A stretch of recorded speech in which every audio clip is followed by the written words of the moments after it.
Well, the list is impressive. Weekend anchor for NBC Nightly News. Today Show anchor. Dateline NBC anchor. Hardly one to stay static, Lester Holt has spent a career reporting from the nation's hotspots. An oil disaster and hurricanes in the Gulf of Mexico, earthquakes in Japan and Haiti, and wars in Iraq and Afghanistan. Previously, Mr. Holt anchored Lester Holt Live on MSNBC, a daily news show where he covered breaking news and provided updates and analysis.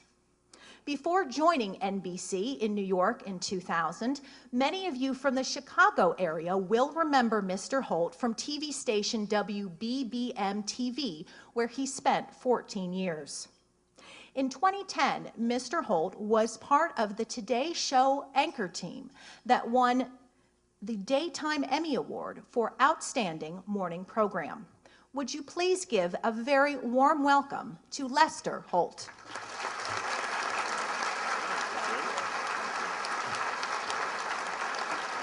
Thank you. Thank you very much. Thanks for being here. Sarah, thank you for the kind introduction. Thanks to all the board members here. Hi to the Dreyfus students. Great to have you here with us. And hi to my friends in WPTV, our NBC station here in Chicago. What's that commercial? Want to get away? Well, I guess at a Florida city here in West Palm Beach. Anyway, it's great to have all of you here. This is you know, it's always special when people ask me to speak, but it's very special to come here. And I want to thank all of you, at least Palm Beach County. I have to thank you for my success at NBC News. This is true. Back in the summer of 2000, I was working, I left my job at the CBS station in Chicago. Actually, they kind of pushed me to the door, but that's another story. Anyway, I was 2 weeks of unemployment, and I got the job at MSNBC, and they asked me to anchor a 1-hour afternoon newscast, and I was thrilled. I was thrilled to be working anywhere, but I was certainly thrilled to be working in national news. That was July when I started. By October, as many of you may recall, the Bush-Gore race for the White House was generating a lot of passion and a lot of interest, so the bosses at MSNBC said, you know what, we're going to go wall-to-wall election coverage, and they titled it Decision 2000, The Last Mile, and they put correspondents on the road following the last several weeks of the campaign. What none of us knew is that that last mile would turn into miles and miles, and most of them being driven straight through Florida and straight through Palm Beach County. And those miles and miles turned into hours and hours of me sitting on the anchor desk, reporting on what, of course, turned out to be the recount, the legal maneuvers, and, of course, explaining to my audience things like butterfly ballots and dimpled chads. Your election drama was my big break in network television. And so I thank you, I thank George Bush, I thank Al Gore, and I thank whoever the hell designed the butterfly ballot, because you all jump-started my career. Oh, she's right there. Teresa!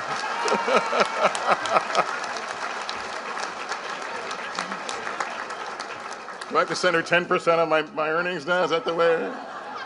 You know, it just might be worth it. You guys were great for me. Anyway, you know, it's amazing. You look back, and that big drama, which seemed so huge at the time, and I think about now all we have witnessed since then, and to think that those were actually simpler times. Since then, of course, we've witnessed 9/11, the wars in Afghanistan and Iraq, and now the crippling recession. You know, we find ourselves here, as I come here again, at another political crossroad, a presidential campaign intersecting with a still weak economy. We've got a bloody war that's long slipped out of the national conversation, and of course I'm referring to Afghanistan. We've got a president swept into office 4 years ago as an agent of change, now politically threatened by all that is not changed, and at the same time facing down a pack of Republican challengers who right now see more focus on earning the title of the truest conservative. I think that kind of wraps up where we are right now. I'll offer a few political observations, although politics is not my main assignment at NBC News. I mean, I think we all see the same thing, that Romney now has this aura of invincibility, certainly if the polls hold true in South Carolina. His Republican challengers have defined, if in fact he becomes the nominee, have in fact defined perhaps the Democratic talking points, the same things that he'll hear from Democrats if he goes up against President Obama. So the economy, of course, will likely be the deciding factor, the national mood, and that's really the wild card that we'll all watch as we watch the unemployment numbers, and those are the things that will likely define the race. This is generally the part where you're thinking, I'm about to tell you what's going to happen. You'd be surprised how many people think that because you cover the news, you also can predict the news. I get more and more people stopping me, people sitting next to me on the airplane like, okay, you and me. Who's going to win? Is Obama going to win this? Who's going to get the nomination? And I always pretend like, well, and then I'm like, I don't have a clue. I really don't. I don't believe that anchors are know-it-alls, and I'm certainly not a know-it-all. I don't know if Obama can win. Despite all the outward appearances, those of us who report the news are not always the smartest guys in the room. There are a number of commentators who are the smartest guys in the room. If you don't believe it, ask them. They're on cable TV. They'll be happy to give their opinions. By the way, they're absolutely all correct in their opinions of where all this is leading, but they're just opinions, and everyone wants to talk about it. But as I said, the wild cards in this thing are the economy, the mood of the country, and so we all got to hang on. There's nothing wrong with a little drama, I always say. I kind of miss the days of watching election returns, even before 2000, when you had to actually watch the count, and you didn't have projections. I miss that kind of drama. Personally, in my career, I've tried to avoid positioning myself as this know-it-all. I always kind of wanted to be the guy who just smart enough to kind of get the answers that I think that people want. I see my role as the viewer advocate. I'm the guy that gets to sit at the desk and talk to the important people, so I'll try to ask the questions that maybe you're thinking at home and bring you the information that you're thinking about. I want to be the guy with the context and the experience to flush it all out. When I started in TV news 31 years ago, that didn't really seem like a niche, but it seemed like a job description. That's what we did. But as the media have become more fractured and the definition of news more broad, it feels like kind of a comfortable place to be, so I'm comfortable with that role. The truth is, I'm a college dropout who was born with an insatiable curiosity about the world around me and this incredible desire to want to tell everybody everything I know. That really kind of wraps up who I am. Not very impressive. Now you're thinking, who invited him? Wasn't there a smart guy we could call? Nightly news programs were a staple in my household. Although living in Alaska, which I did for 4 years in the late 60s, we couldn't always be sure we'd be able to see it. We were a Walter Cronkite family back then, and the CBS Evening News would be recorded in Los Angeles at 3:30 Pacific time. They would then put it on an airplane and fly it up to Anchorage, and so it would air at 10:30 every night, if the plane made it on time. Very often we turn on the TV to watch the evening news, and you'd hear, due to non-arrival of tape, the CBS Evening News will not be shown tonight. So that was the joys of living in the pre-satellite, when satellites weren't as common, certainly. I was such a big news junkie as a kid. I remember when Richard Nixon was about to step down, I dutifully set up my radio and my audio recorder, and I was going to record this piece of history. And kind of vaguely, I was thinking, someday I'll play this to my children and maybe my grandchildren in history. Little did I know there would be a thing called YouTube, and that they could just click on and watch the damn thing themselves. But anyway, at the time, it seemed like, wow, I'm preserving history. I loved politics as a kid. I remember the excitement later on of covering my first political nominating convention back in the 80s. And that's why, because I'm such a news junkie and I loved all that stuff, it's difficult for me to admit that I don't really enjoy politics anymore, at least not on that personal level that I used to. Professionally, of course, it's still the bedrock of what we do, and I cover it with great enthusiasm. But what to me is still a noble calling of public service has been stained by the too often blind loyalty of party over country. Elections are contests. That's what they're all about. That's at their heart. They're supposed to be contests. But good government really shouldn't be a contest in my view. But as a journalist, it seems more and more of the important issues of the day are reduced to a political contest. I feel like sometimes we're keeping score. Unemployment took a dip. That's good for our side. You get 5 points.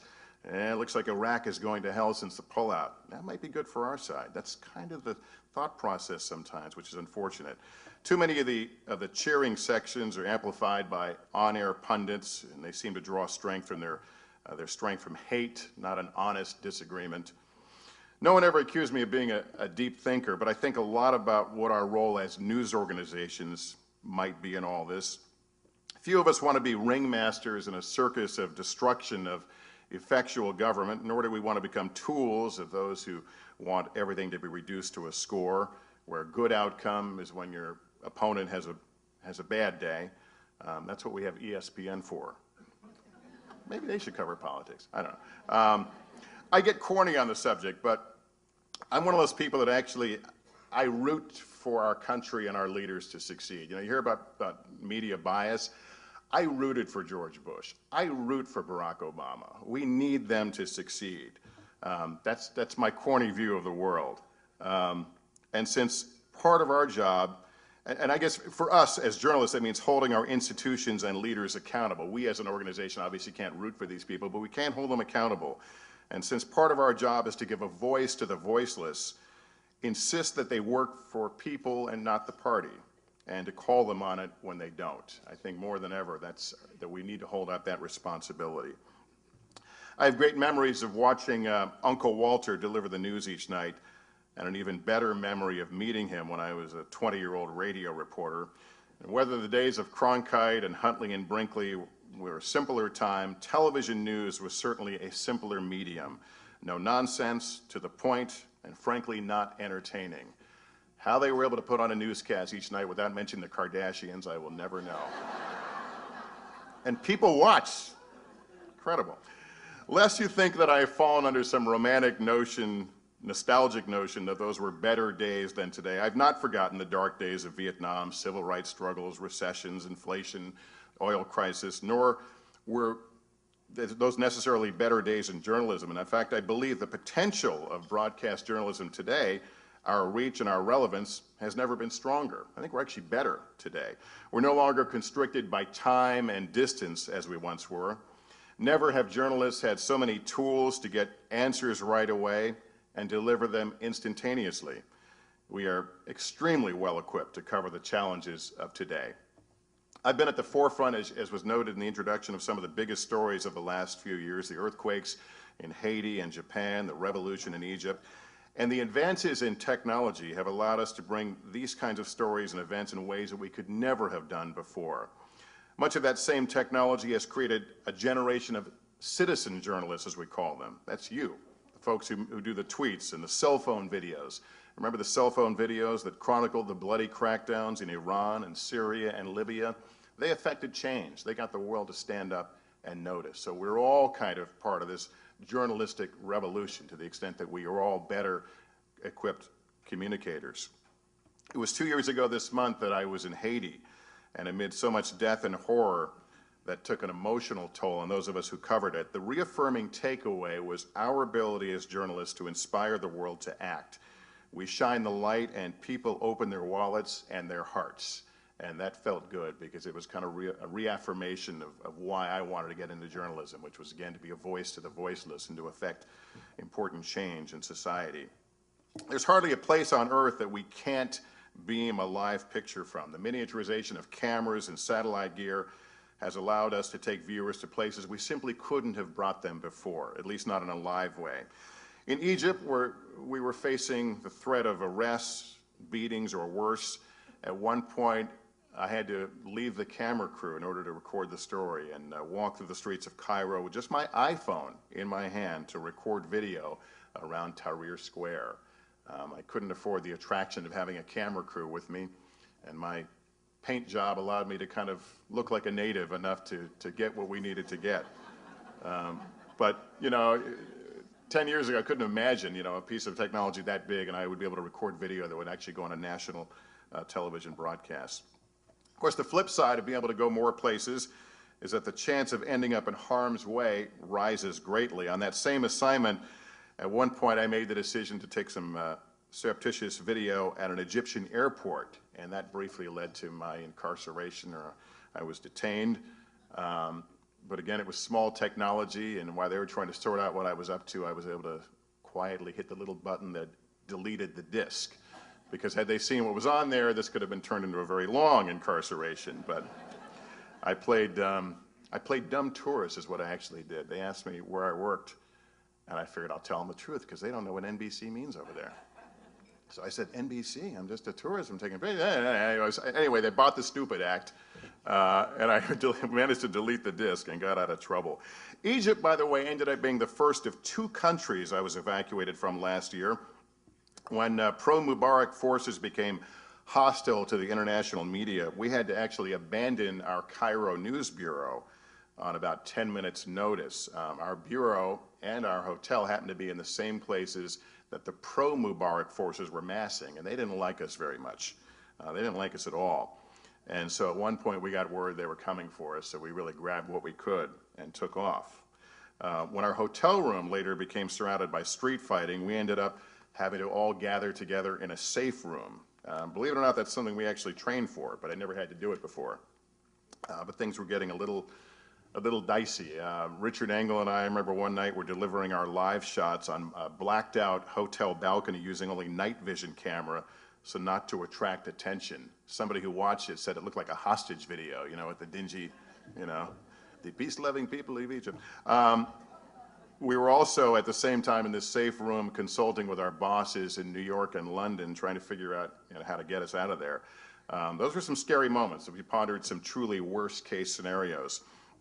Eventually, we were all spirited to safety by an extraction team they sent in, and we braved some random checkpoints along the way and eventually got out of the center of Cairo. I tell people it was kind of like the last 10 minutes of a Russell Crowe movie, getting out of there. I was like, I've seen this movie, and it doesn't end well, but it ended okay.